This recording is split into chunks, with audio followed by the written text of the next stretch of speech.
The Questions Log, Week 1. After the last great crisis, the pillars of justice have forsaken our world. Black Adam reigns where Wonder Woman once held court. Rampant consumerism has gripped the heart of Superman City. And as for Gotham, well, that's another question. This is 52 Pickup.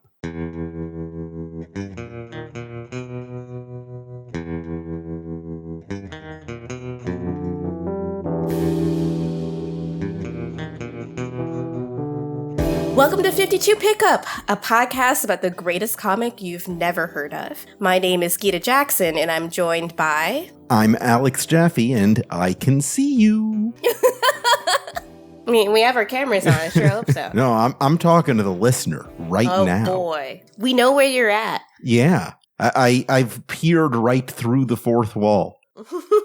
It is transparent to me. That would be a really good comic book power for you, I think, if you were a comic book character. You're a Mr. Mixie Spitlick type guy, I feel like. You think I'm kind of a fifth dimensional trickster imp? Is that how you've pegged me? Yeah, I feel like if you were placed in the world of the DC comic heroes, that was the role that you would play, you know? Yeah, sure. And what role do you envision for yourself?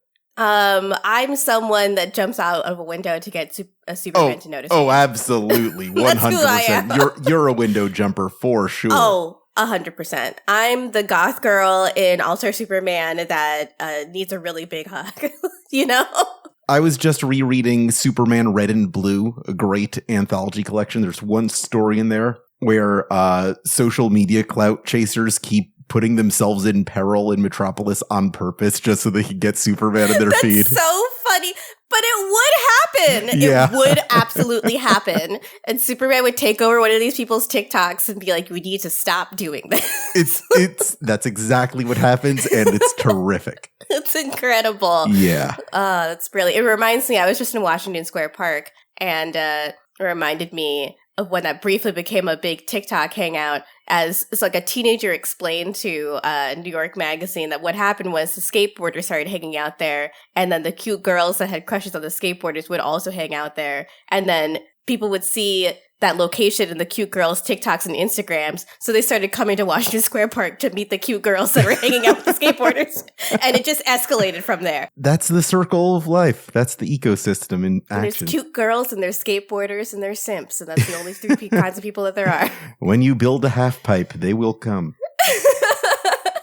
But we're not here to talk about half pipes and skateboarders as much as I would like to just shoot the shit with you, Alex. We're here to talk about 52. No, we have business to discuss. We're talking about what I believe you once called the most important comic book of the century. I believe it, and I think it's true. I think it is.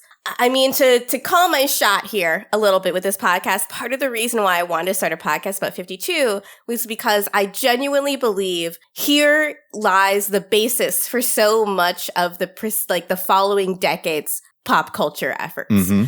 I think that the project that the Marvel Cinematic Universe is attempting to create is something that first really was envisioned with 52, which is the combining of a shared universe, television and movies, into a document that not only teaches you how to read it correctly, but also teaches you about the world itself. Yeah. And 52 is that without needing to be a multi-billion-dollar multimedia project. Essentially. Comic books have been taking cues from TV for generations. Like the entire romance and horror genres are taken from what was happening on TV at the time. Editors for most of DC's history have taken cues from soap operas, but 52 is the first time that they go, what if we took our cues from how prestige television is written? What if we got these guys into a writer's room and had them hash out the plot week by week and create this narrative structure with themes and with actually something to say? And you see that in the name of the series. It's called 52 because it's a play on 24. Which was a really big deal at the time. It was a show that depicted 24 hours in a day every season. Every episode represented 1 hour of that day. They thought, what's the reasonable comic equivalent of that? What if every week there was an issue representing that entire week? And that's how we get here. Yeah, 50, 52, and 24 cannot be overstated how intertwined. Well, it could possibly be overstated. I'm not going to say it can't possibly be overstated. If there's any place to overstate it, it's here. Yeah. Exactly. We're basically making the case that this is the most important pop cultural event of all time, but I do believe that. Certainly was to me. To me, it changed my life remarkably. It cooked my brain. I read this at a time when I was still forming my opinions about pop culture in the world, right? And it was also a time prior to comic book media taking over the pop cultural landscape in a huge way. This was before the MCU was the only thing you could see in movie theaters. And we're now at sort of the end of that era. Seems like. Yeah, the biggest blockbusters this year so far, as of recording, stuff like Barbie. Of course, Barbie made like $1 billion, which is wild to think about Greta Gerwig and Noah Baumbach having a $1 billion movie on their hands. But the MCU project that made that top 10, it's like way down in the bottom of top earners at the box office, essentially. Losing its power. It's no longer as potent of an idea, but the shared universe and the expansiveness and the possibility of that shared universe, a multiverse, that's still kind of captured the pop cultural imagination, with the Spider-Verse movies, which we're also in the top 10 biggest earners of the year so far. And I mean, I watched the new Superman cartoon, and the latest episode also deals with a multiverse. Sure. Everything, Everywhere, All at Once. That wonderful movie that, God, did that win Best Picture? It did. It did. Wow, that feels like a million years ago. Yeah. The Daniels, they won Best Picture for a movie that is also an exploration of this idea of the multiverse. And 52 has a lot to do with that, but it also has the benefit of DC's deep, deep history of minutia and characters that are forgotten, but these creators that work on this comic deeply, deeply love. And that is so exciting to me. I'm very excited to talk about this. Yeah. I could talk about it forever, as you can tell. And we will. This comic in particular it deals with that concept of the multiverse, both in terms of character exploration and literally, as we will discover. Do you want to talk a little bit about Crisis on Infinite Earths right now? Yes, and I think the first Crisis. We'll keep talking about it for the rest of the show, I'm sure. But Crisis on Infinite Earths, let's just go back a little bit in DC history. Yeah. And let's explain the Crisis crossover, because I feel like that's a good setup for this first issue of 52. Right. That's what I'm getting at here. Yeah. Okay. So, back in 1956, let's go all the way back to 1956. God damn. All right, let's do it. Yeah. Gardner Fox, Julius Schwartz, they're reinventing DC's whole stable of heroes because basically everything except Batman and Superman is not selling. So what they decide to do is refresh these concepts for a new age of readers, make them more sci-fi, make them more streamlined with modern sensibilities. That's why Jay Garrick, the original Flash, who got his powers from being exposed to hard water, gets replaced by Barry Allen, who's a little more scientifically up to date with what people think science is in the 50s.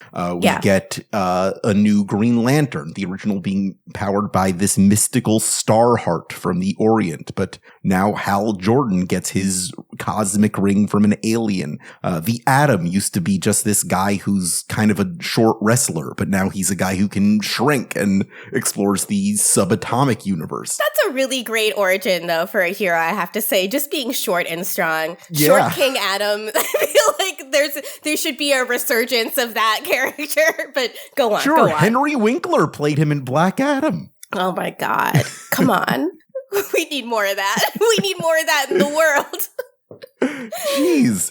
So you're left with all of these old characters kind of being discarded for these brand new interpretations of them. And then in the 60s, Gardner Fox and Julius Schwartz decide to create a story that explains where they went. And the Flash is at an exposition where he's kind of showing off his powers to a group of kids. And he accidentally vibrates himself at a frequency that takes him to an entirely alternate Earth. And that's where he realizes that Jay Garrick, the hero he reads about in comic books, is actually real on another Earth that exists at the same place as his own, but on a different frequency. And it's in this way that DC creators and writers are able to revisit old concepts by establishing they all kind of exist out there somewhere in the multiverse. And that's really where the multiverse begins. From then on, the Justice League of America and the original Justice Society of America tend to team up about every year. DC makes some acquisitions. They buy out Fawcett Comics in the 70s, which is the home of Captain Marvel and other more obscure characters like the Bulleteer and Mr. Scarlet. We don't have to talk about them right now. They buy out the Quality Comics stable of, say, Uncle Sam and the Freedom Fighters. Captain Marvel comics are said to take place on Earth S. The Freedom Fighter comics are on Earth X. This is also when they buy the Fawcett comic characters, yes, which would be the originally what Alan Moore wanted to use these characters, including That's Blue the Beetle. Charlton comics. Those yes. are the Charlton comics. But they also got the Fawcett comics characters. Sorry, Alex yes. is the expert, and I'm the hobbyist here in terms of DC comic history. DC gets Charlton late. They get them just before Crisis on Infinite Earths. In fact, the first time we see them show up in a DC comic is during Crisis on Infinite Earths. Wow. Yeah. Just right in under the wire. Yeah. During those annual events, we get to see Earth 3, which is where evil versions of the Justice League live. We get to see Earth Prime. This is very important. Earth Prime is basically our Earth. There are no superheroes, except there's a Superboy. And that's the one difference. There's a Superboy there, and they call him Superboy Prime. And in 1985, they decide all of this is way too complicated. It's hard for people to follow. They need to clear the decks, start over, make everything take place on the same Earth, create one streamlined continuity. So Marv Wolfman and George Perez, the creators behind the smash hit New Teen Titans series, which would eventually inspire the 2003 cartoon, they were tasked with telling the story that would end the DC multiverse. And that was Crisis on Infinite Earth. Here we are in 1985. There's this being called the Anti-Monitor, who eats entire universes. Forget Galactus. Galactus is a chump. This guy eats realities at once. Planets. That's not even a snack. Basically, every era of DC hero from every universe has to team up to just save one last reality from being consumed. And the scraps of the remainders are all fused into what we call a new Earth, which is where comics from, say, 1986 to 2011 take place. Barry Allen dies. Supergirl dies. Superboy Prime and Alexander Luthor Jr., who is Lex Luthor's heroic son from Earth 3, are very, very instrumental in defeating the Anti-Monitor alongside Darkseid, Superman, and the original Golden Age Superman of Earth 2. It's kind of those five who take charge and defeat the Anti-Monitor in the end. And when the entire multiverse is consolidated into that one Earth, the Golden Age Superman and Lois Lane, as well as Alexander Luthor Jr. and Superboy Prime, who are kind of the last leftover remnants of the Earths that don't belong in the new Earth, they're kind of given this paradise Eden to live in. And that's kind of where we leave them at the end of Crisis on Infinite Earths, and it's the last we see of them for decades. That brings us to Infinite Crisis. Good Lord. Yeah. So one note I want to mention before we move on to Infinite Crisis, which is around the time I started reading comic books. Yeah, so this is 2005. This was such a big event. Just curiosity led me to picking these up when I was already casually reading some comics. I had gotten into comics through the Live Journal community, Scans Daily, and it had led me to finally visiting a comic book shop, and which was like a really dark store that a metal guy ran, and he was nice to me, but he was a fan of, like, he liked the Wanted book, and he was trying to push me to get that at the time, and I was like, I don't know, this seems like edgy stuff for boring people, but but I ended up buying Infinite Crisis and reading the thing, and it led me to a sort of fascination with the move that you can only really pull off when you have an expansive shared universe like DC Comics does, but which is becoming increasingly more common in pop culture as everything kind of takes the shape and form of a comic book story in popular culture, because the Marvel Comics MCU model has been so successful. And that's using the fiction itself to change and correct errors or things they want to consolidate on an IP level, on a corporate level, right? In fact, I remember in around 1999 to 2000, DC had this short-lived slogan they put in all their books where they branded themselves the first universe. Wild. Yeah. That's what wild. A claim. What a claim. Other than your own that you're sitting in right now. We are the first universe. We were there. We colonized it. Yeah, I mean, so many others, fictional universes. Now it's like a given that when you create something fictional, it's part of an expanded universe. You know, there's the Stephen King expanded universe. There's like the Zelda expanded universe. Oh, God. I spent so many years mapping out the Zelda timeline in my head before they went out and told us it. It's like sucks so much that they told us. You know, I liked it so much better when it was just people on forums fighting about it. Yeah.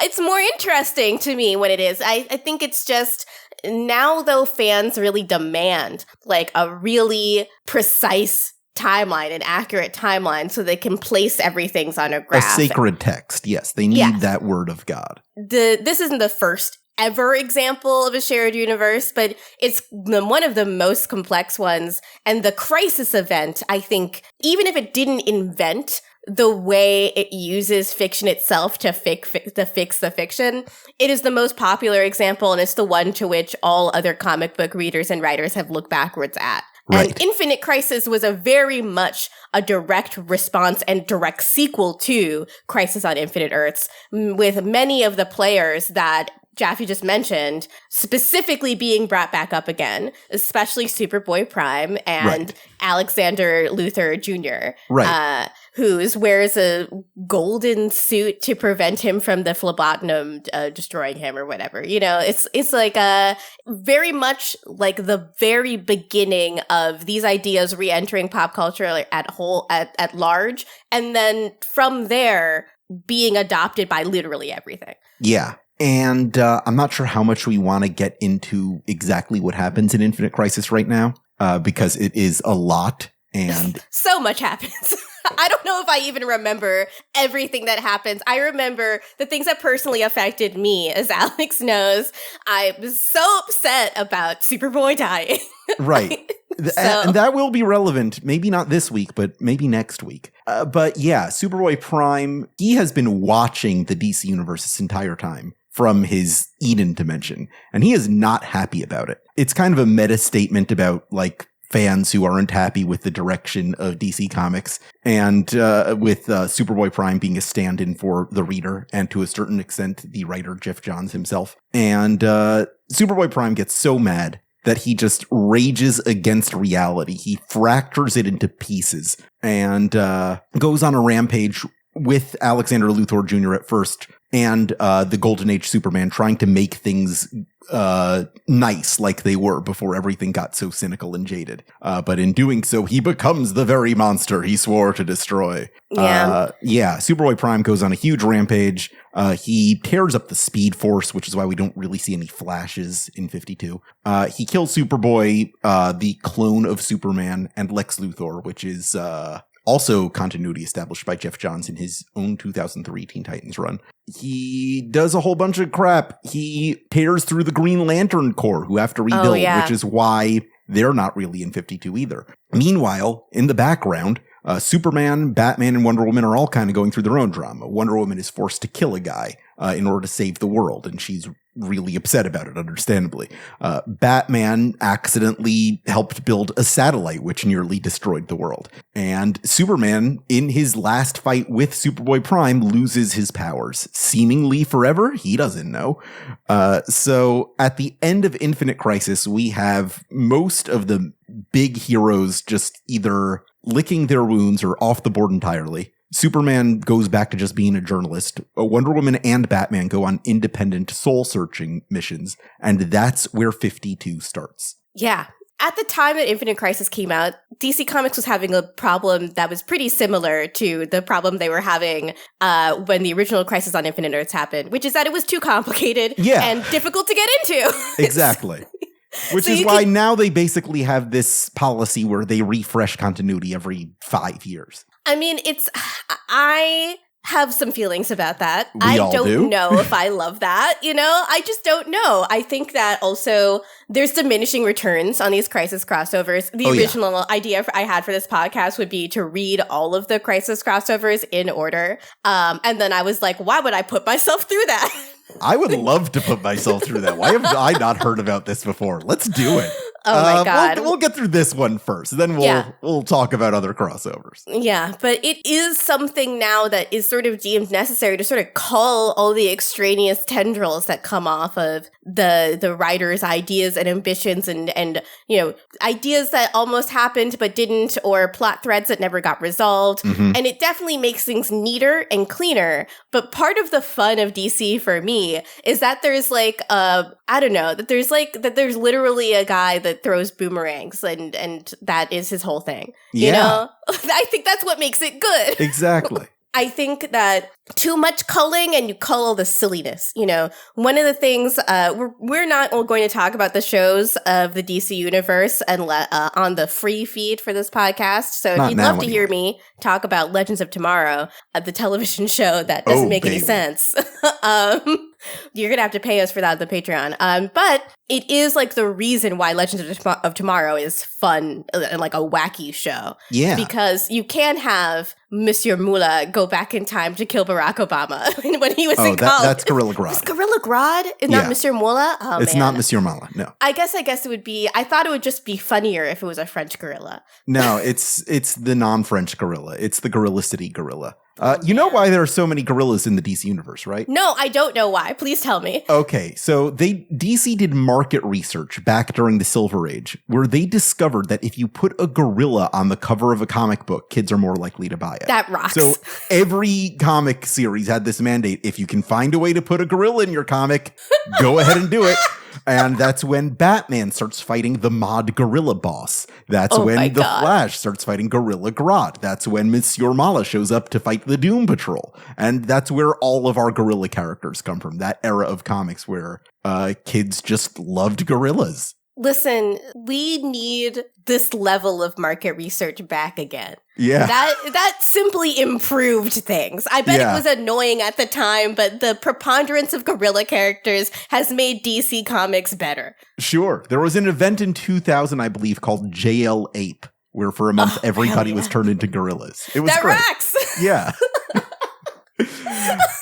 So good. Yeah. Come on. DC rules. I love DC Comics. It's just silly. The thing, okay, so the basic idea, the theory of DC and Marvel is that Marvel is like a very soap opera. It's very human based. It's very much about things happening to these characters and these characters existing as like real characters. Yeah. And what I like about DC is that these characters exist as real characters, right? You can find moments of like intense personal drama in basically any DC book. Sure. But they also exist from like a very high level view as folkloric characters. People like to say mythology, but I think that's kind of overstating it. It's a little bit like they have wrestling personas. It's a little bit pro wrestling. Yeah, I was going to say Johnny Appleseed, but Johnny Appleseed is basically a pro wrestler, I feel like, in persona. Yeah. He's come there to speak for the trees, and if you don't like the trees, he'll cut you down, Yeah, it's a little bit Paul Bunyan, a little bit the Lorax. Yeah, where they do represent people, and they are telling stories of human drama, but they're also telling stories of big ideas about truth, justice, and the American way. I think my favorite example of this is the comic What's So Funny About Truth, Justice, and the American Way. Sure. Where it is a comic about Superman fighting a team of different kinds of heroes that have different kinds of ideas about how to be a hero. All standing in for kind of the edgy 90s characters as typified by the authority going on at Wildstorm at the time. Yes, exactly. They were all pretty clear one-to-one analogs, but they also are their own characters because they have to be. But it's also like this idea about what does it mean to be a hero, and like a story about that idea generally. And I think that that leads to stories where you just have more to chew on in your brain. You know, I feel like the best Marvel stories are one like, you know, like the Demon in the Bottle, where you have stuff to think about in terms of how this affects Tony Stark, you know. By the great Denny O'Neil. Again, one of the masters we'll be talking about throughout the length of this podcast, for sure. Absolutely. Yeah, there is no 52 without Denny. Absolutely. You know, that's Marvel at its best. But DC at its best, it makes you really feel and think about the whole world and universe and how you personally interact with the world. And that to me is magical. And it only works because the history of DC is so long. Right. Marvel has long described itself as the world outside your window. It tries to be as close to the Earth you know as possible. So it feels like Marvel is something that happens to you, whereas DC is a place that you go visit yourself. Yeah. It's another world that you go to. Yeah. Both of those have their own appeal. And that's the duality of man. Sure. Thank you for finishing that sentence for me. No problem. Now, before we talk about the issue itself, now that we're, I think, a half hour into this, it's our first issue. We have a lot of setup to do. Never mind that we did an entire 2-hour setup episode. There's more setup to do. That's one of the things you're going to learn about DC. There's always more setup to do. That's kind of why they have to refresh continuity every 5 years. But, you know, that's why we're here. Let's talk a little bit about the talent involved in 52. Last time we went over the superstar writers. We talked about Grant Morrison. We talked about Mark Waid. We talked about Greg Rucka. We talked about Jeff Johns. This time, I would like us to address an elephant in the room here. One of the main artists throughout this series is a guy by the name of Joe Bennett. And I don't think we can talk about the series without talking about what Joe Bennett did. Do you know anything about this, Gita? I simply do not know anything about Joe Bennett. I'm hoping to learn a lot from you. So let's go back to an incident that had nothing to do with Joe Bennett. In 2017, Marvel had this comic they were launching called X-Men Gold. They were relaunching the X-Men team so that there were different color-coded teams. I don't know a lot about the specifics. Marvel's not my universe. Yeah, I remember this initiative happening, but I don't remember anything about the specifics either. I do know that X-Men Gold was a team that was being led by Kitty Pryde, a Jewish character. The penciler, Ardian Siaf, he kind of snuck one past the editor by putting the phrase QS 551 on Colossus's softball jersey. And this wasn't even caught until it went to print. And according to the Hilali Khan edition of the Quran, that translates to, "O you who believe, take not the Jews and the Christians as friends. They are but friends to one another. And if any amongst you takes them as friends, then surely he is one of them. Verily Allah guides not those people who are wrongdoers." So it placed a lot of scrutiny on Marvel editorial for not keeping a lid on what was going on with their artists, kind of sneaking in these anti-Semitic messages into their art. And everybody involved kind of apologized to the public, and they promised it wouldn't happen again. And then in 2021, it happened again. Jesus Christ. I didn't know the second part. Yeah. So this is Joe Bennett, who is working on Immortal Hulk, a monster series, a huge award winner. Everybody loves Immortal Hulk. And in one issue in 2021, takes place in a jewelry shop. The shop is called Cronenberg Jewelry, which is meant to be a reference to David Cronenberg because it's a series about body horror. Mm-hmm. But instead, Joe Bennett decides it would be funny to put Cronenberg Jewelry on the sign around a Star of David. What? Yeah. Oh my God. Just a baffling choice. And around this time, when this comes out, people dig up old political cartoons that Bennett did promoting fascist President Bolsonaro, which depicted his enemies as human-faced rats, kind of evoking classic anti-Semitic propaganda. This is like so over the top. I did not know it led to this direction. Oh my God. He was like making transphobic jokes about She-Hulk on social media. Oh my God. And he was at the time slated to be the artist on a major event comic that Marvel had coming up about Kang the Conqueror, who's kind of supposed to be the hottest shit at Marvel right now.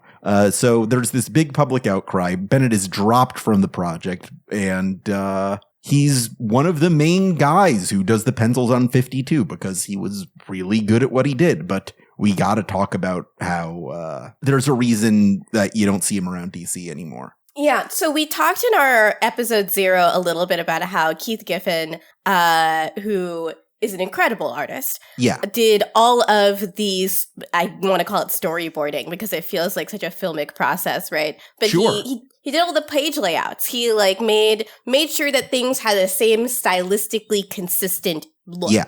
And it feels very, very seamless. But in order to get a week, so most comics come out monthly. This comic came out weekly. And that's part of what makes it so astounding to me. That it is a very fun read all the way through. And you could pick it up literally once a week. And it's amazing that the art was as consistent as it was. And it's just such a shame that this guy had to put his dirty little paws all over it. Jesus. Yeah, that's the folly of any collaborative project. If one person falls from grace or commits an unthinkable act, everybody else who's involved in the project kind of suffers for it. And it's really not fair because I don't know. It's just comics are such a collaborative medium. Yeah. So no one person creates any comic book. So you kind of have to consider the whole. I would be remiss not to talk about it at all. But we just have to address it before we get into it. Yeah, because it's just unfortunate. It sucks.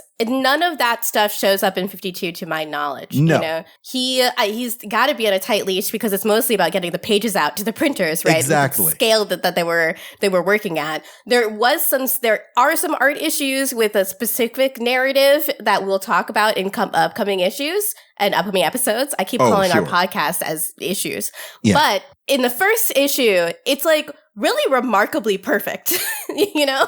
Well, I found one mistake, and maybe we'll talk about it later. It's a common mistake DC committed at the time and still does from time to time. DC loves coloring Connor Hawke, Oliver Queen's son, whenever he shows up. They love making him white. I don't know why. I don't know why, but it's very annoying. It's like they forget who his mom is what I figure. It's like, I think that is the big problem. Well, Oliver Queen is white. Yeah. Yeah.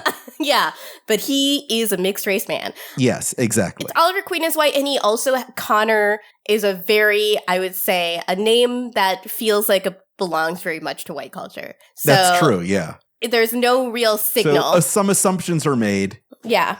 And I guess if you have a panel layout and everybody's named, you just sort of go bloop when you're coloring it, you know? Exactly. Like, it's an easy mistake to make, but no less infuriating. And the colorist, Alex Sinclair, is one of the best in the business. Oh, he's fantastic. Alex Sinclair is one of the main colorists for 52, colors all the covers. Alex Sinclair works a lot with Jim Lee, and he continues on from Infinite Crisis to this, along with Jeff Johns. The cover art is J.G. Jones, a close Morrison collaborator who would go on to work with them on Final Crisis. Before this, they worked on Wanted. The comic God. Oh, your just missed connection to the start of the comic book universe. He worked on Why the Last Man, a comic maybe we'll talk about at one point because God, everybody loved Why the Last Man at the time, but it is so hard to revisit. It really, really is. I tried to reread it and I was like, I don't know how much of this I can get through. Jeez. But he did work with Greg Rucka on Wonder Woman the Hecate. You ever read that? No, it's supposed to be great. Yeah, it's the book that got Rucka the Wonder Woman job. Hell yeah. That's basically how he said hello world. And J.G. Jones is a huge part of that, and he's here for the covers. Well, the covers are fantastic. All of the covers for 52 were originally supposed to have some kind of Easter egg, some kind of secret clue to the mystery that's going on, but they decided that was just kind of getting in the way of what J.G. Jones wanted to do. So just like the ethos of the writers kind of letting loose from the constraints of 1 year later, they just kind of let J.G. Jones do whatever based on the story itself, and 52 is much better for it.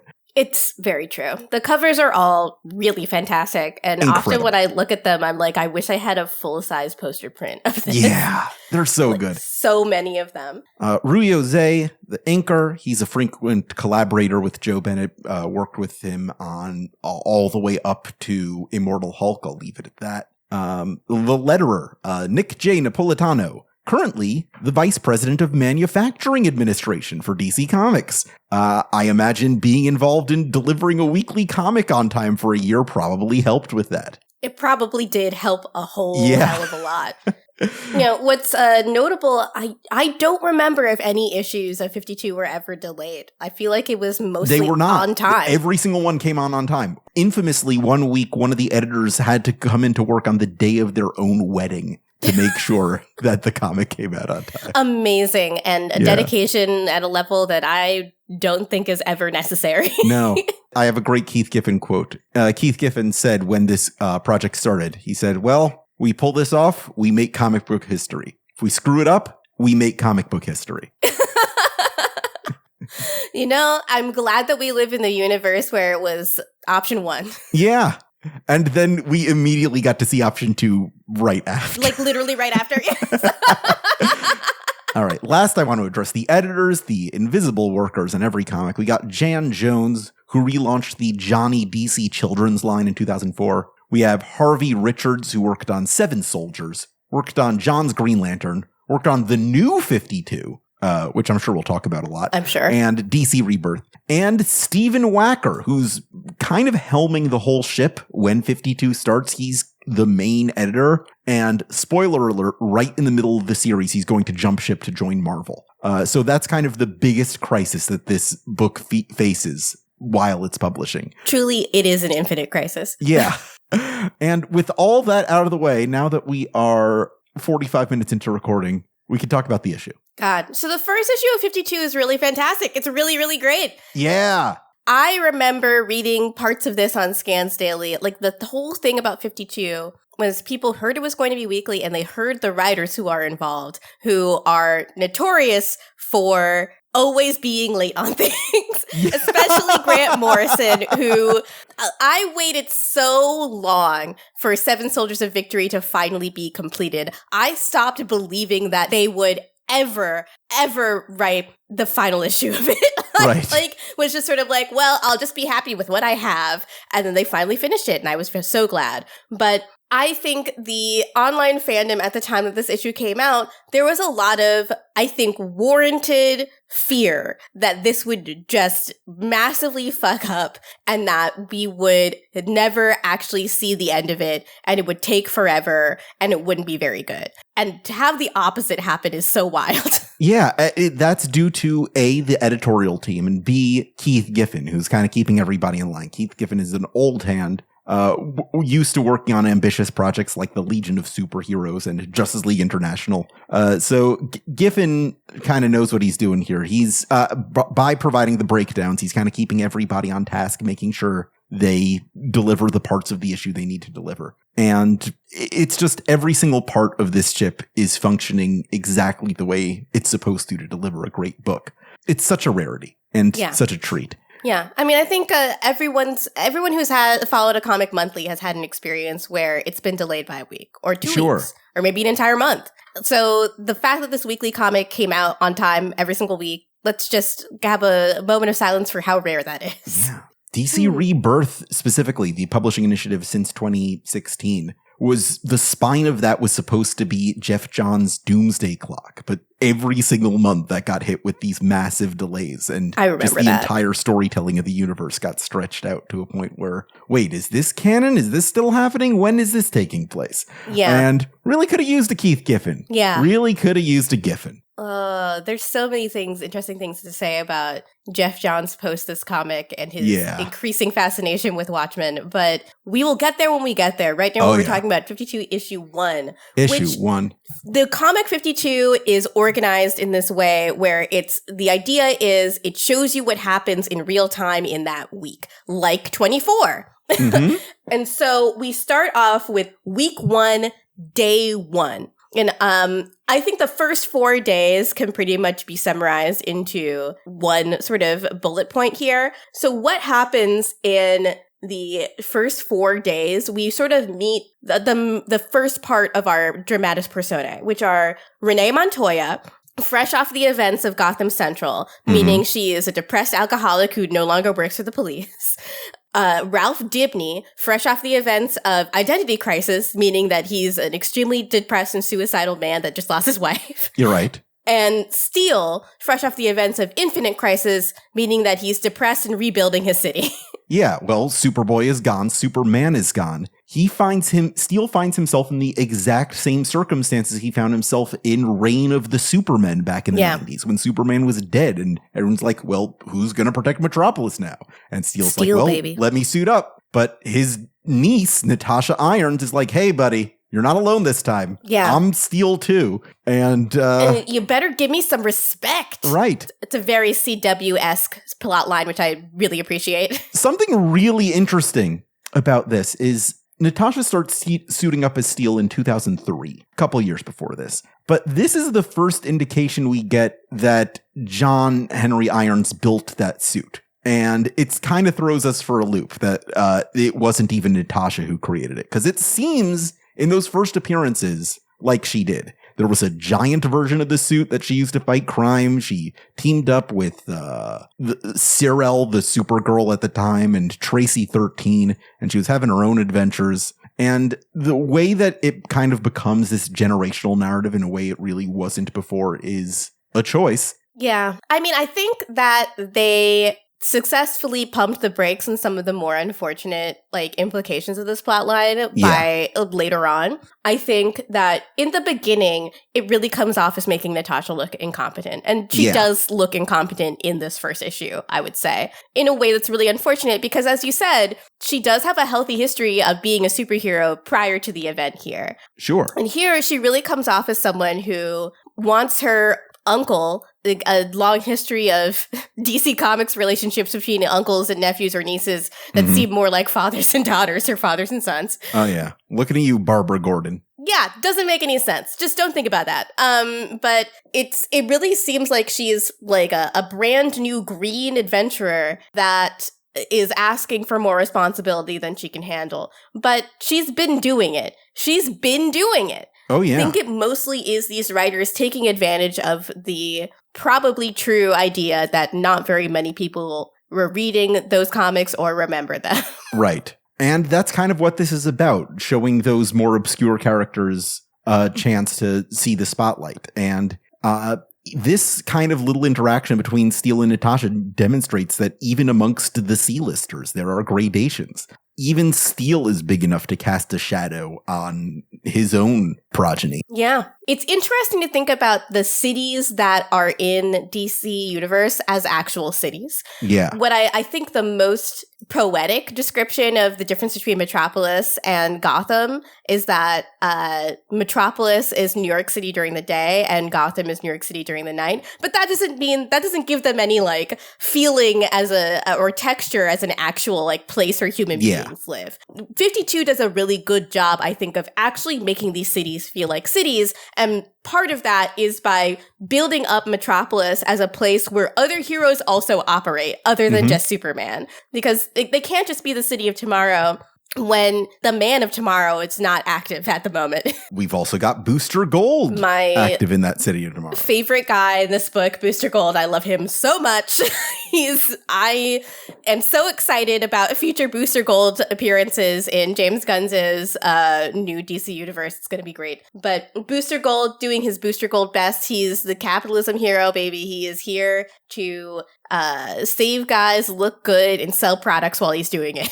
Absolutely. We also have Black Adam, who is fresh off Jeff Johns' storyline called JSA Black Rain, where Black Adam tried being a superhero for a while, decides to retake his homeland of Kahndaq using a contingency of superheroes and anti-heroes that he enlists to the cause. And he gets in a big fight with the JSA, who are like, you know what? We don't really have jurisdiction here. As long as you stay in Kahndaq, I guess we can't really do anything about it. It's kind of a thorny cultural thing. And then Black Adam gets uncharacteristically involved in the events of Infinite Crisis as part of this like secret society of supervillains. He claims he's just kind of protecting Kahndaq from the fallout that's going to envelop the world, but really it's kind of Geoff Johns doing what he can to boost Black Adam's profile. And we see the next step of that here. Yeah. This is a very post 9/11 book, right? Yeah. This came out in 2006. Yeah, this is a Bush era comic book. We're still in the Bush era, and it really feels that way. So this is also an era of comics where I think the graphic violence was getting a little bit of a Kahndaq. Black Adam rips some guy's arm off. Yeah. You know, like, and you see the whole arm come off. Yeah, it's like, you have 3 more chances to tell me the truth. Yeah, you know what the implication is there. Yeah. And he's like a suicide bomber, and it's like very clearly a Middle Eastern coded country named Kahndaq, you know? Yeah. It feels like a lot of white writers trying their best here. Yeah. In trying to actually understand the world from a global perspective. This would be something Grant Morrison would continue in their Batman comics, like thinking about these superheroes not only being part of a real city or a real country, but a real global political world. And this does come up in in some future issues of 52 as well, where a bunch of white guys try their best to create heroes from different countries with mixed results, I'll say. Yeah. Not always the best, but the Kahndaq stuff, I think, was at least successful enough to remain in the cultural imaginary as this idea of Black Adam not necessarily being a villain, but an anti-hero from a culture that the global cultural hegemony just doesn't understand. I will say up front that I believe Geoff Johns qualifies as mixed. His father is Lebanese. Ah, fair enough. All right. And kind of the big reason he always says he wants to promote Black Adam is that he wants more prominent Arab heroes in the DC universe. And I don't know if I'd describe what he does with Black Adam as that, but okay, Jeff. Yeah. I don't know if I would describe it that way either. I think, lift Black Adam's profile to the point that The Rock desperately wanted to be the Black Adam for multiple decades of his life. Yeah, from like 2007 on. Yeah, I think that is true. And I think that, like, it is one more Arab character that now exists in our cultural imaginary where there wasn't one previously. And I think it definitely at this time, it was useful to think about why these Arab countries would have such an opposition to America's cultural and military hegemony. But I don't know if this comic is the most nuanced take on that. And I don't think that we, as America, as a country, really untangled our own complicity in the global terrorism until, I would say, a lot later. So you're seeing a sort of cultural artifact of the way that a lot of Americans thought about the global world, like the global politics, in 2006. Oh, yeah. Where these countries are brutal and dangerous, and they just want to protect themselves from American military action, but do they take things too far? They don't. It's what we'll see in The Dark Knight as well. It's Yeah. Christopher Nolan, also a white guy trying to tackle that. Yeah, and it's there is empathy towards these cultures, but we just didn't know enough about how badly America was fucking up at this time when this stuff was being written. So, in hindsight, 2020 vision, that's right. all. So that takes us through the next couple of days of the week, basically. Right. Yeah. So Black Adam is setting up stuff in Kahndaq. Steel is calling the shots on his niece, who isn't appreciating it. Yeah. Renee is very depressed. Ralph is very depressed. In our notes, I wrote, Ralph Dini literally puts a gun in his mouth. He is suicidal in this specific issue. That goes away quickly. I don't know how I feel about how salacious that is. It makes me laugh, is what I'll say, which is not what I think they were going for. It reminds me of, I don't know, have you ever read Frank Miller's script where he tries to write Batman Year One for a movie treatment? I've heard of it, but I haven't read the script. There's a scene early on in the script where it describes that the gunmetal on the barrel of Commissioner Gordon's gun is worn away because every night he sticks it in his mouth in front of the mirror. That's so so horrible. Sorry. That's really funny, though. Yeah. Can you imagine just testing it out? Every single night. Like right after, like he does that and then he brushes his teeth and he goes to bed. Just like keeps an extra gun in his bathroom drawer. So he could be like, whoop, part of my end of the night routine. The first time we see that gun, and people took this as a clue at the time, so I might as well ask you this. We see that the gun is labeled the Anselmo case, 1995. What does that mean to you? It means absolutely nothing. Okay, great. Not a single thing. Well, this was driving people crazy because, 52 was like billed as this story with all these secrets in it. So people were analyzing every panel for clues. What the hell could this be? Fans were scrambling around to find out what this Anselmo case was. They found a reference to it in Mark Waid's History of the Flash that he wrote in the 90s, where Barry mentions in a panel working on the Anselmo case. But the mistake that all comic book fans make is that they assume that a reference in a comic book is always going to be to another comic book. Mm-hmm. When in reality, this is a joke from the Bruce Willis TV show Moonlighting. That's so funny. Oh my God.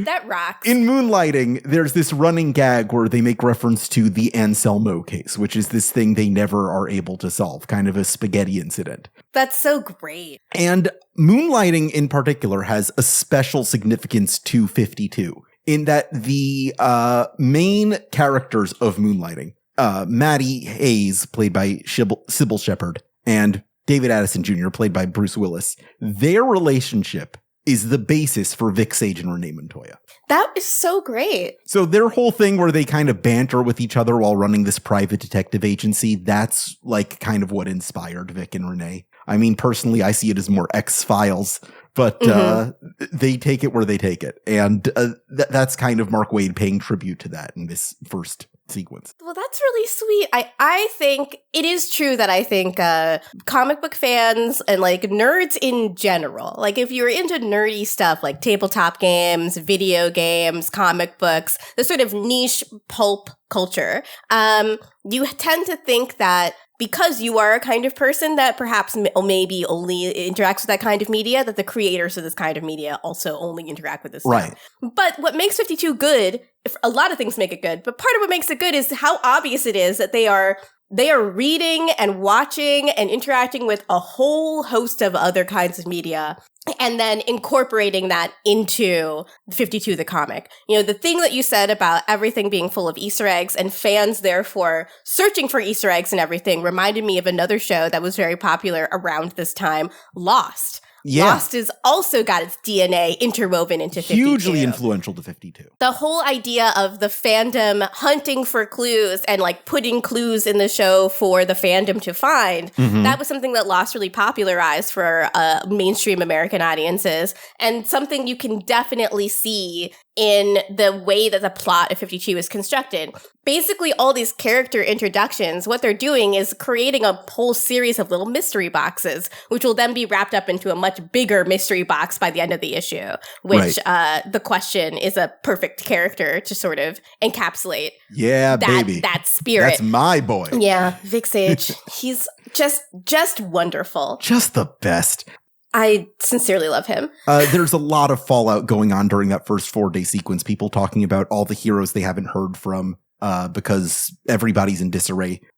Someone says Batgirl was reported in Houston and Toronto, which is kind of giving us a clue that something weird is going on with quote unquote Batgirl. And we'll see more about that later in this series. Yes. What's the next day? So the next day, what's happening? Yeah, that takes us to day 5, I believe. So on day 5, the longest sequence that takes place on day 5, it really goes in depth on what Booster Gold is doing at the time. He is superheroing, and he superheroes with a capital S. There is this whole sequence where it makes you think, essentially, Superman is going to save someone, but in fact it is Booster Gold, decked out like he is driving a race car with logos all over his costume. And he has all these really schmaltzy little moments of talking to kids, 2 kids, 1 girl wearing a Wonder Woman shirt and a guy wearing a little boy wearing a Batman shirt. Yeah. About how he's there and he's going to save them and everything's going to be fine. And he's like, I've seen the future. Wonder Woman's fine. Don't worry about it. Yeah, it reminds me a little bit of like when Spider-Man died in that Avengers movie and all the little kids started crying. My partner David went to a screening of that in theaters where all the little kids started crying when Spider-Man died, and all their parents had to be like, there's a preview for another movie. There's going to be another one. Spider-Man's going to be okay. Yeah, it is kind of like that. Yeah, and it's but what happens after he stands in a plateau, like on top of the villain that he has toppled, is that he takes out a can of soda cola. Yeah. And he breaks out into a big grin and takes a sip out of it. His little partner in crime, the android Skeets, who is a little golden orb that follows him around, is giving him cues on how the audience is reacting to his YouTuber shilling, essentially. Mm-hmm. He cues up a tear in his eye so that he can look more empathetic to the crowd. Masterfully done. This is also where we get the title drop, Golden Lads and Lasses Must, which is a misquote of Shakespeare from Shakespeare's Cymbeline. Golden lads and girls all must, as chimney sweepers come to dust. Which basically means no matter how great you are, we all die. It's true. Here, it kind of refers to the fact that Superman, Batman, and Wonder Woman are gone. The unthinkable has happened, and yet we must persist. Yeah, and this is a description of the world of DC for the year after Infinite Crisis, where the world somehow persisted. You're right. So it really works out there. I also really like the spread on the page after the title drop, where the final two, it's a 6-panel layout, but they're like vertically oriented. Mm-hmm. And the final two, you see Booster Gold's whole body as he flies up into the sky and shows off all the different logos that are on him. He has one on his pecs, on his shoulder, up his thigh, and you see all the advertisements that he's in the background as he starts to fly as well. He's on multiple different billboards. He is a hero that loves capitalism. He loves making money. You know what this is very reminiscent of? This is very reminiscent of the beginning of the film Mystery Men with Amazing, really? Who's the hero. I actually literally haven't seen Mystery Men. Okay, well, Mystery Men is a great movie. I gotta see it. I highly recommend it. But one of the conceits is that the main hero that everybody loves is just covered in corporate logos. What a great idea. So it really feels like this scene is directly borrowing from that. Oh, I mean, it is like also in a meta way. Booster Gold exists as a commentary on the corporate nature of these superheroes in general. Right. They exist as money-making entities for Warner Brothers at the same time as they are genuine story-making and like narrative objects. Yeah. Right? Or it's like calling attention to the fact that part of the reason why comic books can sometimes be frustrating is because they are a small part of a financial portfolio of a guy that does not give a shit about them. Yeah, I mean, like a lot of people like to compare superheroes to the modern gods, as you were talking about, but it would be like if Jesus was owned by General Electric. Yes, very much so. That's exactly what the scenario is. Where these are really like Superman means a lot to me on a level that is hard to describe to people because he's been a part of my life since I was a child. When you see little kids wearing Superman shirts, like they are being imprinted on in a specific way. That story should at least have the ability to be as expansive as your imagination is. But Superman is owned by Warner Brothers. Right. It just is. It is part of a financial portfolio designed to make Warner Brothers money. And in the system that we live in, you can't even like be upset about that. You know? That's just how it works, buddy. That's just how it works. And if you would want, I mean, part of what makes Superman so good is that we all dream about being him as kids on the schoolyard, do you believe a man can fly? A part of us sometimes want to or do, but it is also simultaneously this contradiction, which is that he is a symbol of American capitalism. Right.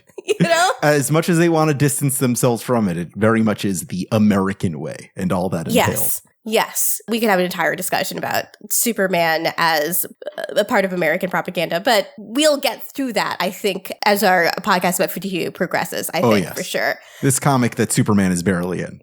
Yeah. I mean, we'll get there. We'll get there. This is a little bit like the experience of reading 52 also, if you just keep getting frustrated at what we keep alluding to. Yeah. It's like, well, the comic will do that to you also.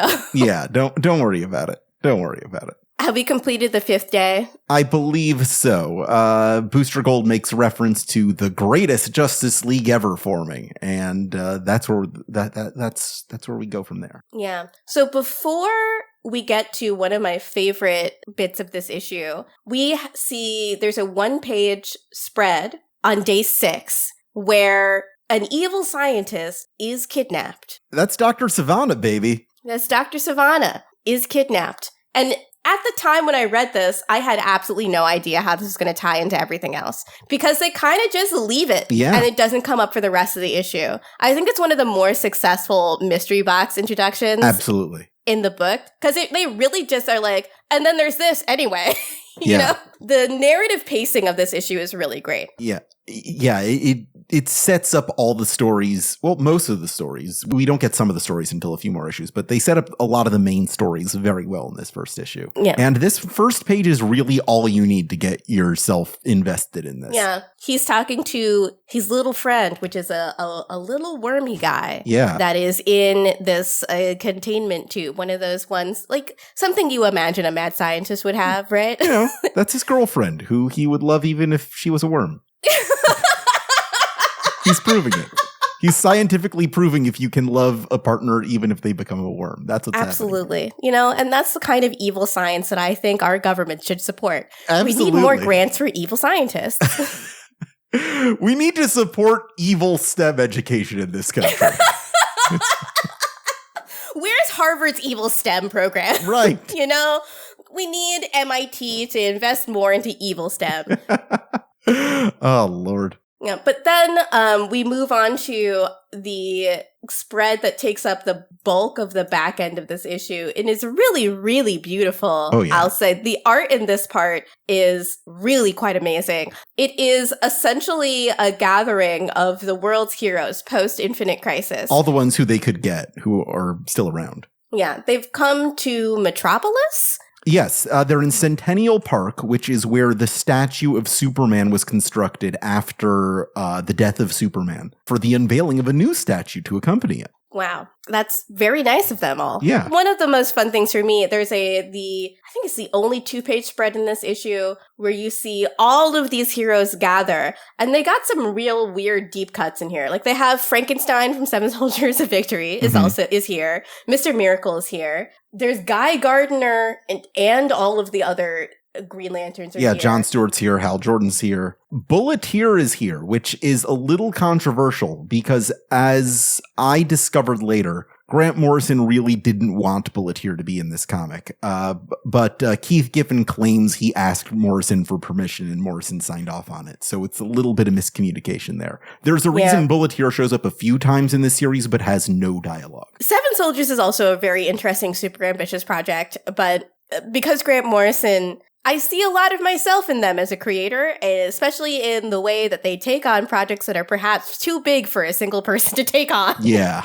And it led to a lot more delays and editorial issues doing it alone than doing it with a group of others. You know, part of the reason why TV writers have rooms, like the way that 52 had a writer's room, is that it's a lot easier to complete a project creatively when you have other people to collaborate with. Yeah, I was going to say that it would be impossible for one writer to do this by himself, but then Kurt Busiek did do this by himself with Trinity in 2008. Good which is Lord. Insane. I don't know how that works. How do you do that by yourself? You have to be very organized, and I'm not. Yeah. Kurt Busiek, man, on another level. I'm sincerely extremely impressed. Like, Yeah. I had no idea.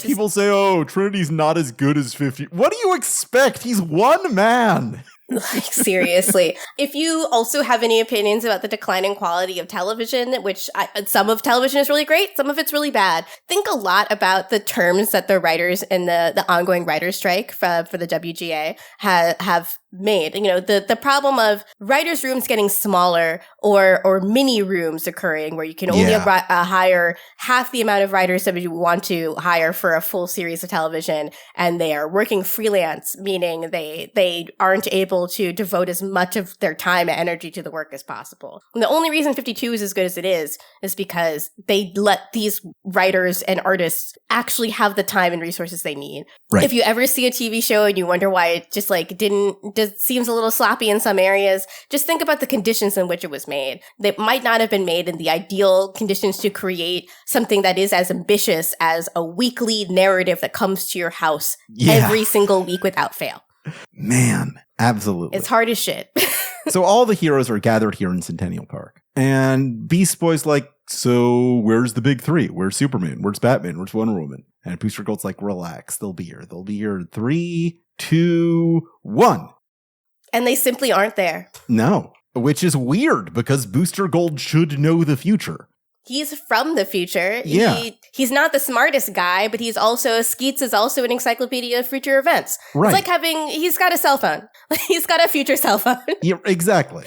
He's with future Wikipedia on it, essentially. He has future Wikipedia. Exactly. So Skeets keeps telling him that the Trinity should be here to form the greatest Justice League in history, but that just doesn't happen, or doesn't happen yet. It'll eventually happen in Brad Meltzer's Justice League of America relaunch, which is what they're alluding to here, but not for another year. Yeah, and he freaks out and starts yelling and screaming at people. Skeets starts freaking out also and falls to the ground broken. And unfortunately, Jimmy Olsen gets into the fray because he's trying to take a picture. Right. And he eventually ends up accidentally throwing a punch at who else but reporter Clark Kent. Who bleeds? Who is bleeding? He's got a nosebleed. Can you imagine? Can you imagine never having a nosebleed in your life and then having one? That would be so scary. Yes, I vividly remember the first time I ever had a nosebleed, and it was horrifying. It's so scary. I'm so glad I don't get nosebleeds anymore. So much. Oh my God. I was on the subway and some poor girl got a nosebleed while she was on the subway. I can't imagine anything more terrible than that. I felt so bad for her. I was like digging in my purse. I usually keep a little packet of tissues, but I didn't have them that day. But they got off on the next stop, and I just mentally tried to psychically send them signals that I understood, and I hope she was fine. When's the last time you had a nosebleed, Gita? God, it's been years. It must have been college. I'm going to say it's every time I see a big pair of anime titties. What? Sorry. That would be so inconvenient. I can't watch anime. It's horrible. Like you start watching an anime show with a friend and you bring out a big jar, like a big box of tissues, and you're like, I'm sorry, I have a medical condition. It's not what you think. No. Oh my God. It's very funny. That's very, very funny. I love reporter Clark Kent, but we'll talk about that a little bit. Yeah, that comes up later. So the next and final thing that happens, I think, Here we go. This is my favorite series of panels in a comic book, I think. Maybe any comic book. These so 9 good. Panels that open up week 1, day 7 are the thing that drew me into comics forever. And I would like to talk about this if that's okay. Please, absolutely. All right. What we see is we're in Gotham City. We see the bat signal. A hand reaches out and pulls the bat decal off of the signal. They raise their hand with a can of spray paint. They spray paint a backwards question mark onto the signal. They move the signal. They aim it at a window, or we don't know it's at a window. They aim it at the reader, rather, directly at us. And we see this figure without a face turn it on, and he looks directly at us and he says, "I can see you." Another spread from this comic that I wish I had is a full-size poster print. Oh, yeah. The 9-panel layout works so well here. Those are 9 panels of exactly equal size. Let me tell you about this 9-panel layout. This 9-panel layout was chosen for a very specific purpose. It's a recurring theme throughout Watchmen, which is how most people know the character of the Question. Rorschach was a pastiche of the Question from Charlton Comics, as envisioned by Alan Moore, as you alluded to a little earlier. But that itself was an allusion to how, for Charlton Comics, Steve Ditko, the creator of the Question, would often use those 9-panel grids. You see them all over the original Question stories. And that was kind of one of his favorite storytelling devices, this kind of rigid structure which conveys the rigid morality of his Question. And we see it employed here for his first appearance in this series to a very dramatic effect. And that last line, that turn to the camera where he says, "I can see you," is a direct allusion to Grant Morrison's Animal Man. Kind of the most shocking moment of the entire series, where Animal Man finds himself kind of in limbo and he realizes he's a fictional character and he becomes aware of the reader. And that's kind of the moment that put Morrison on the map. Yeah, that to me, that was the first comic of Grant Morrison's that I'd ever read was Animal Man. And when I got to that point, especially being a teenager and like this maybe being like my first experience with the idea of a metatextual work,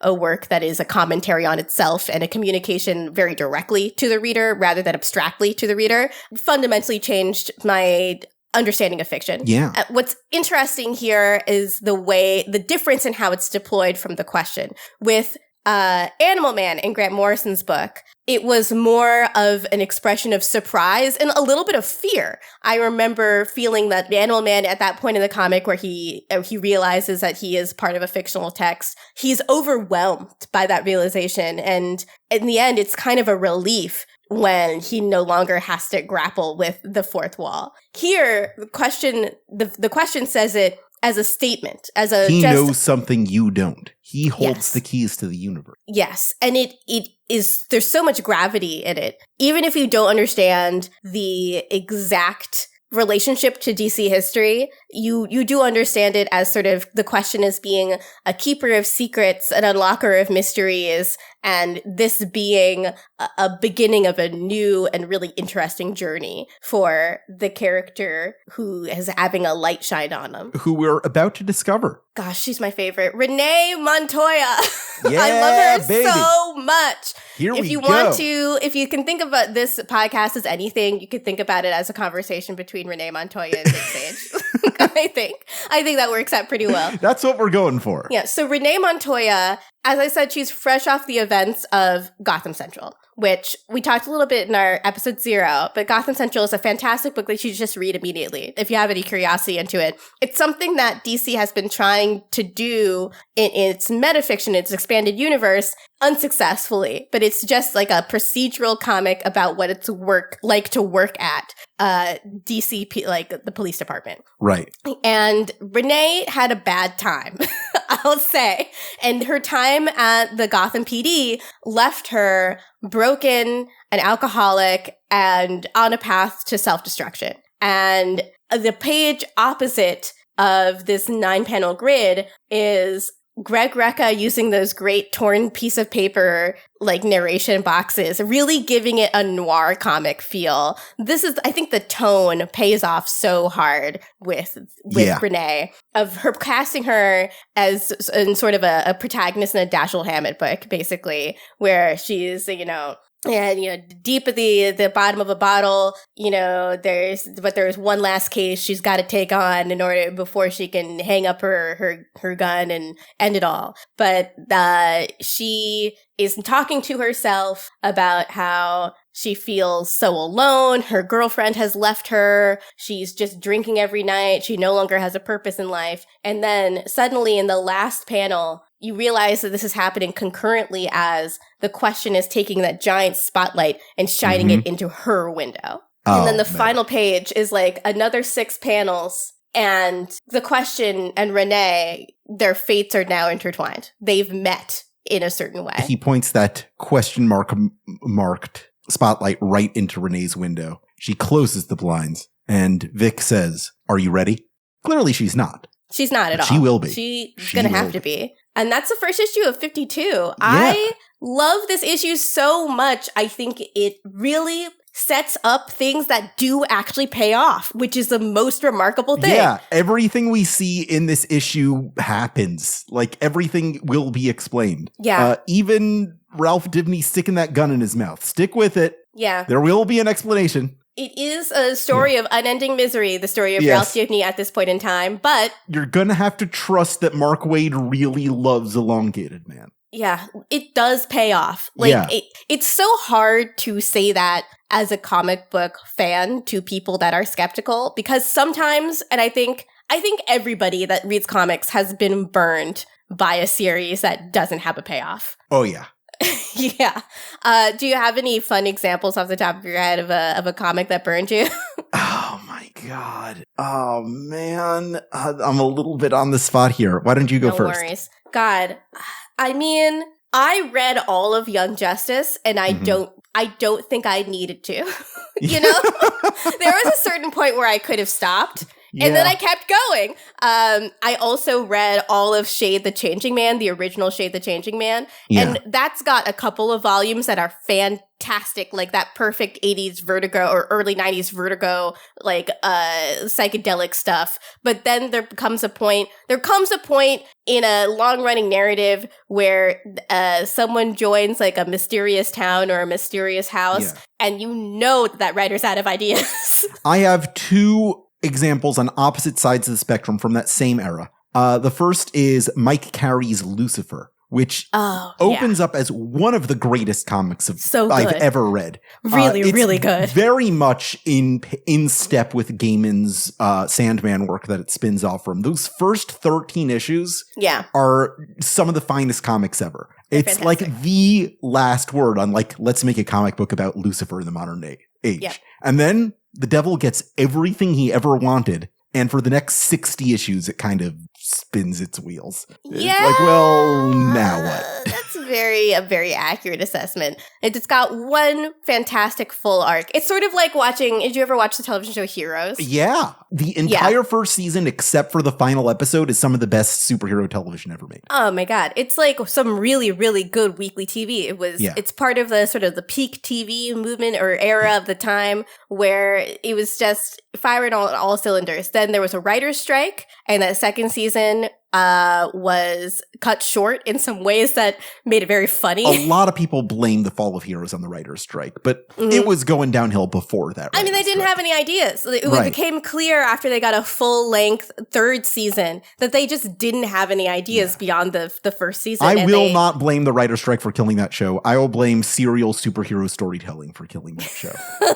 They ran out of runway. The opposite example I have is Sandman Mystery Theater by Matt Wagner and Steven Siegel, which was amazing the entire way through. It got 70 issues, and I could have read 70 more. It felt like it had only told like half its story. And I was disappointed in the way that it was kind of cut before it could do everything it wanted to do. This actually reminds me of a manga and anime example. Have you ever heard of the series The Promised Neverland? No. I told you, I get too horny. It's a blood loss issue. My God, yeah. So we next time you get a blood transfusion, maybe you should look this up. But no, it's the manga had a full run and is beloved by fans. But the anime, the first season of the anime was a very faithful adaptation that people liked a whole lot. The second season, for whatever reason, they knew or they felt like they probably wouldn't be able to continue. So they truncate the entire back, like 2/3 or more of the manga into a very short season of television. And it is just mind-boggling why they made the choice to skip over a whole bunch of most of it and then be like, and the end, which is very weird. Do you want to go to the Blackboard? Let's go to the Blackboard. Do you want to explain the Blackboard a little bit? Tell people why we have a Blackboard and what the Blackboard is? The analogy of the Blackboard will become apparent within a few issues. But this is the point of the show where we take something that happened in this issue and use it to draw the lines from these events to something else interesting that happens in the past or then present or future of the DC universe. Because the magic of 52 is that if you start here, you can follow it to every single corner of DC for the rest of time, going backwards and forwards. It's all connected, as the question loves to say. And here we pick some choice threads that we have followed and we think would be of interest for our listeners to follow. Well, mine is less of a thread. It's kind of a short thread, but I think it's still interesting to discuss. I love Powerless Clark. Yeah. I love reporter Clark. And it will come up in the next couple of issues of 52, Clark Kent is a reporter. But I think that it's worth talking a little bit about. I'm a journalist. I feel very attached to the profession, even though it's a shambles at the moment. But I really like the way that Clark Kent is portrayed as just a guy. And you see Clark Kent as just a guy in a few different iterations, in different continuities.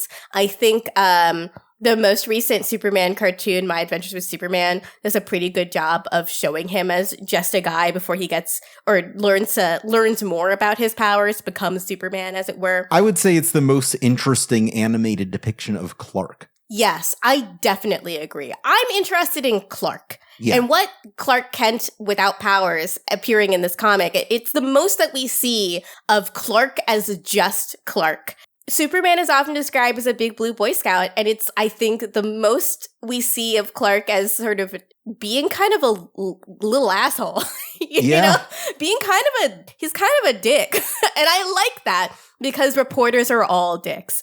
Even the ones you like. Historically, he has been. If you go back to those original Golden Age stories, he's kind of like being a little stinker to he's a little stinker to the enemies of justice and right. He likes being a little bit of a mischief maker. He's got a Bugs Bunny type quality.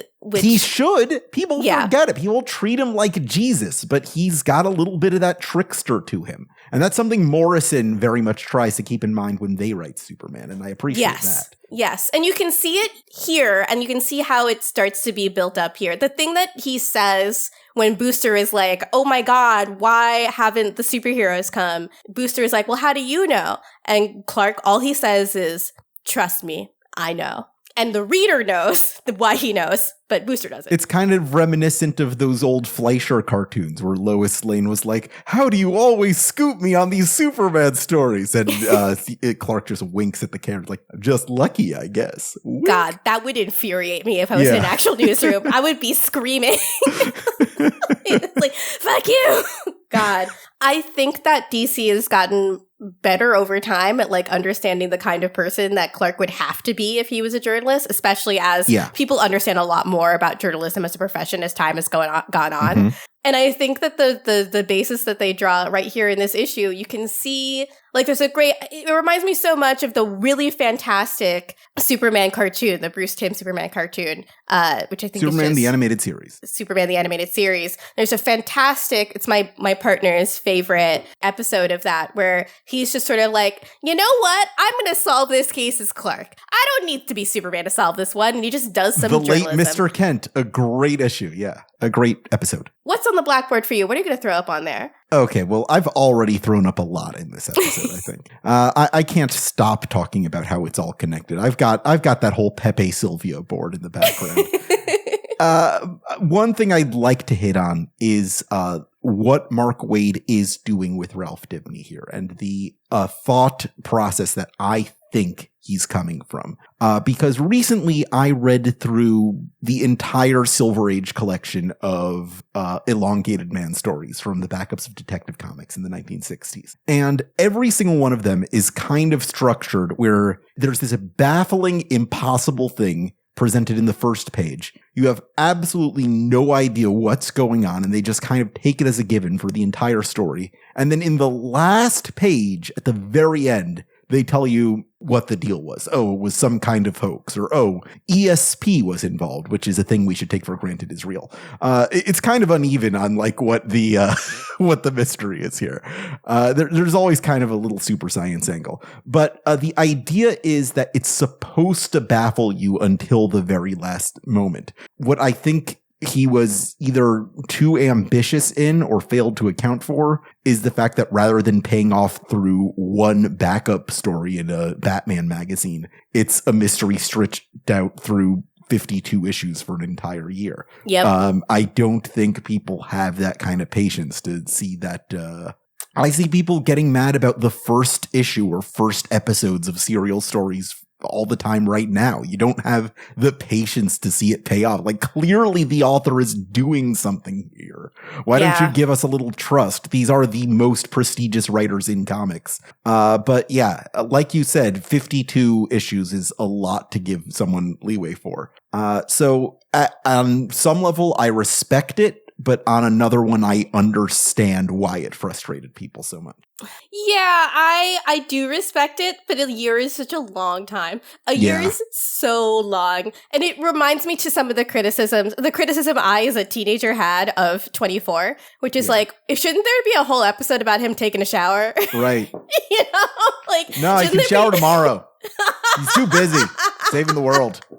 Shouldn't there be an episode where he has to go take a dump or something? You know, like they're given how much time Ralph Dibny has to solve this mystery. Shouldn't there be a week where he doesn't appear because he's just kind of taking like a nap or just like his leads aren't working out? I mean, there are plenty of weeks in this story, in this comic where Ralph Dibny doesn't show up, where we can assume he's doing something else. Yeah. Hopefully he's going to therapy or something, you know? Yeah. Well, he's doing his own kind of therapy, if you get what I mean.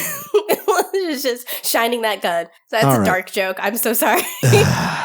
Polishing that gun. The Anselmo case. Oh my God. It's just so extreme. But we talked about All right. What's the character or the plot beat of the week for you? What I had written down was the "Are you ready" moment. Yeah. But I also want to point out the sort of the single tear that Booster Gold has on his face as he poses for the cameras. I think that's it's such a funny beat. And Booster Gold's plot throughout this entire thing remains very lighthearted and funny, even though he has a superheroic adventure, as he always does. And I think that they really sell you on how disingenuous and selfish this character is. Yeah. And I love it. He goes on a journey. I love a story about a horrible guy. Like, I really do. And he has I've been watching Better Call Saul also. Yeah. He has a very Better Call Saul-esque journey in general, where he is ultimately self-interested. And a lot of his stories have to do with his growth as a human being to stop being self-interested and start actually being a superhero. Rediscover Jimmy McGill. Yeah.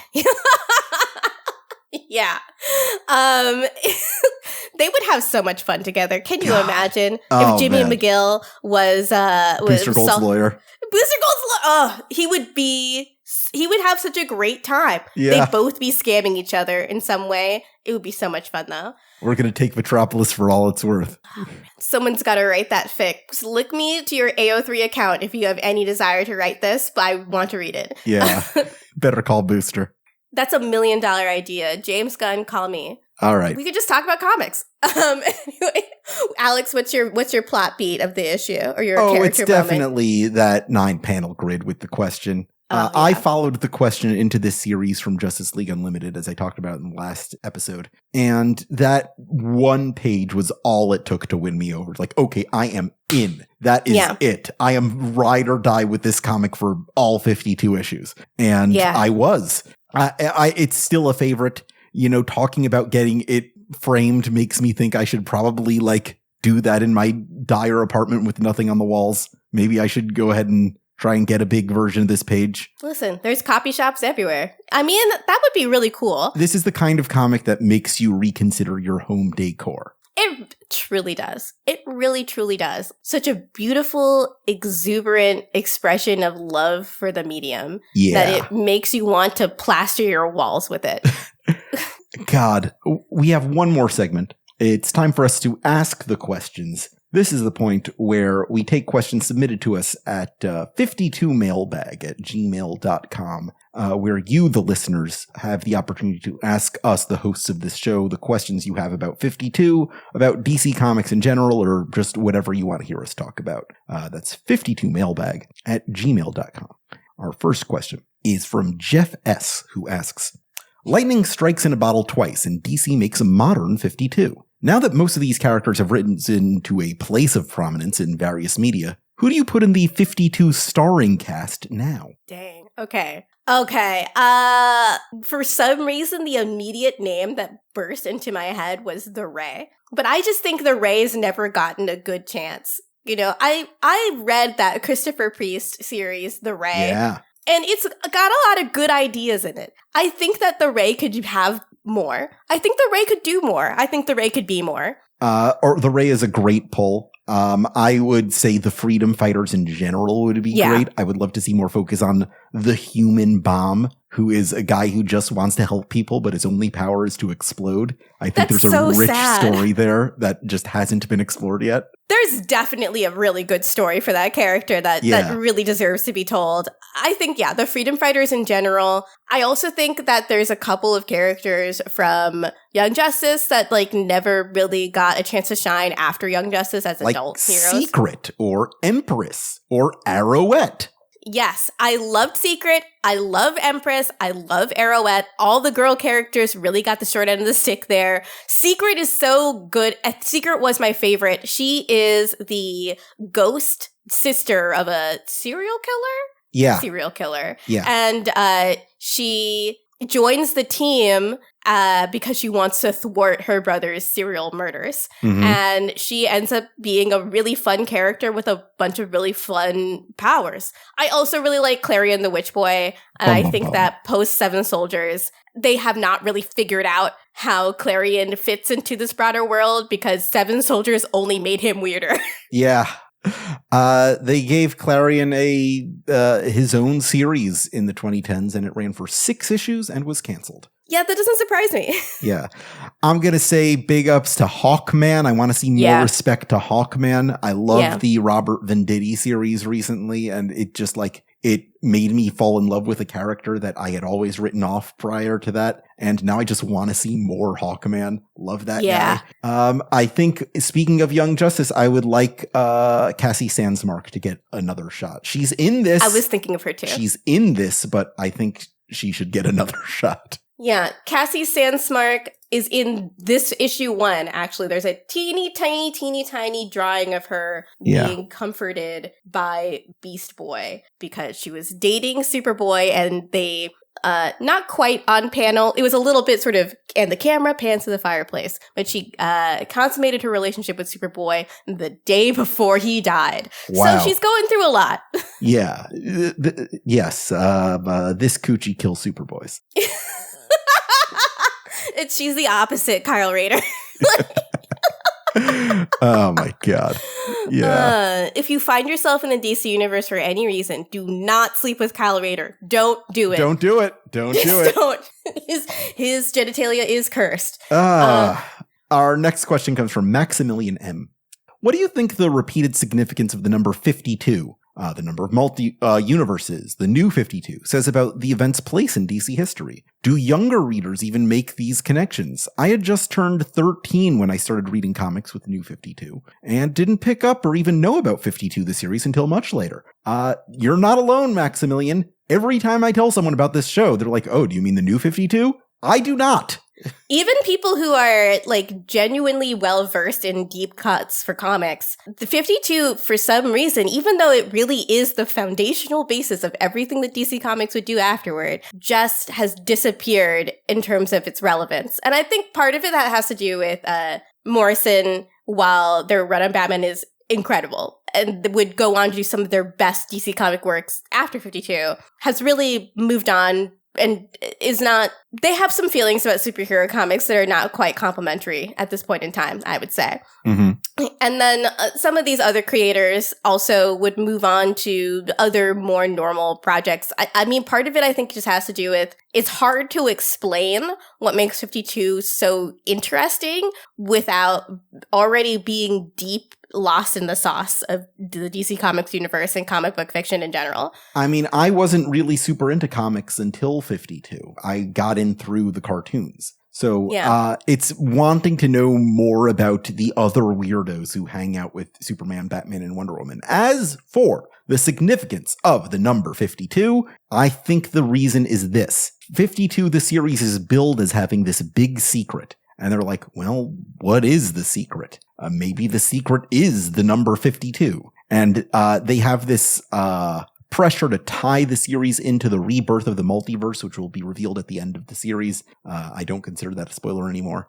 So they're like, oh, maybe it's 52 because there are 52 worlds. And the new 52 was an initiative to launch 52 new comics in the same month, which is like, how do we outdo the idea of releasing an issue each week? This is how we do it. So It was kind of Dan DiDio, once again, coming from that ethos of let's do 52 right. Like the first one was a failure, and he wanted to take control of the number himself. And that's how that started.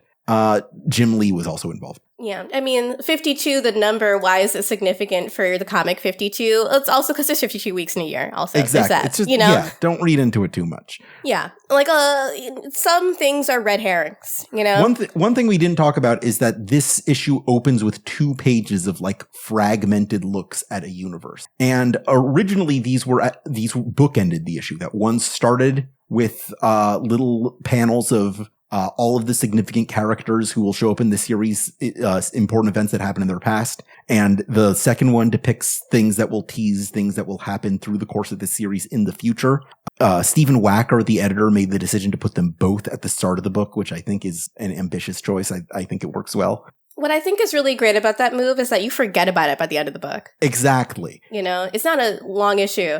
It makes the mystery box aspect of it actually pay off a lot harder because you're like, you have that moment of realization that you've already seen the answer. And those fragments call back to the imagery of Superboy Prime punching reality in Infinite Crisis, which shows that kind of continuity. If you haven't read Infinite Crisis, it's portrayed as him punching what appears to be, like it's drawn like it's a thick panel of glass. And then as it fractures, the fractures meet up, and within those fractures, they become panels that depict different things happening in the universe of DC Comics. Yeah. Kind of implying that he's reading the entire history of the universe as a living comic. Yeah. It's an interesting visual motif that we pick up here, and that's what takes us to where we are now. Yes. You have any final thoughts, Gita? I'm so excited to read the rest of 52 again. Oh, God. That's my final thought. I'm so psyched. Every time I read this issue, I'm just like, this is going to be such a great ride. Well, I only have one question for you then. Yeah. Are you ready? I don't know. Are you ready?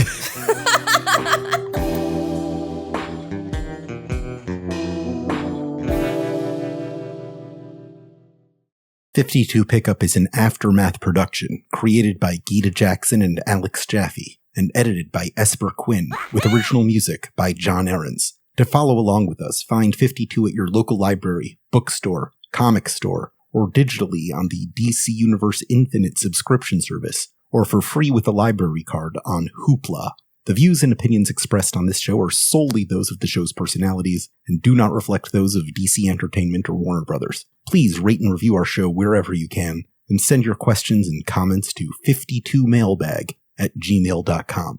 Never stop reading comics.